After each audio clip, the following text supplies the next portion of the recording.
বিমান উড়তেই খুলে গেল চাকা, নিচে পড়ে ভাঙল গাড়ির কাঁচ।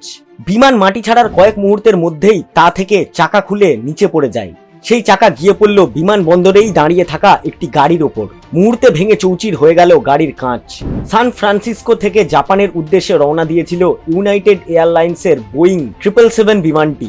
ওই বিমানে 235 জন যাত্রী এবং 14 জন বিমানকর্মী ছিলেন। চাকা খুলে পড়ে যাওয়ার পর গন্তব্যের আগেই বিমানটিকে অবতরণ করানো হয়। এই ঘটনায় কেউ আহত হননি, দুর্ঘটনা এড়ানো গিয়েছে। ঘটনার একটি ভিডিও সমাজ মাধ্যমে ছড়িয়ে পড়েছে। তাতে দেখা গিয়েছে সান ফ্রান্সিসকো বিমানবন্দরের রানওয়েতে ছুটছিল বিমানটি। ধীরে ধীরে তা উপরে ওঠে, তবে মাটি ছাড়ার কিছুক্ষণের মধ্যেই বিমানের পেছন দিকের একটি চাকা খুলে নিচে পড়ে যায়। ভিডিওটির সত্যতা যাচাই করেনি এডি নিউজ বাংলা। চাকা খুলে যাওয়ার পর বিমানটি বেশি দূর এগোয়নি।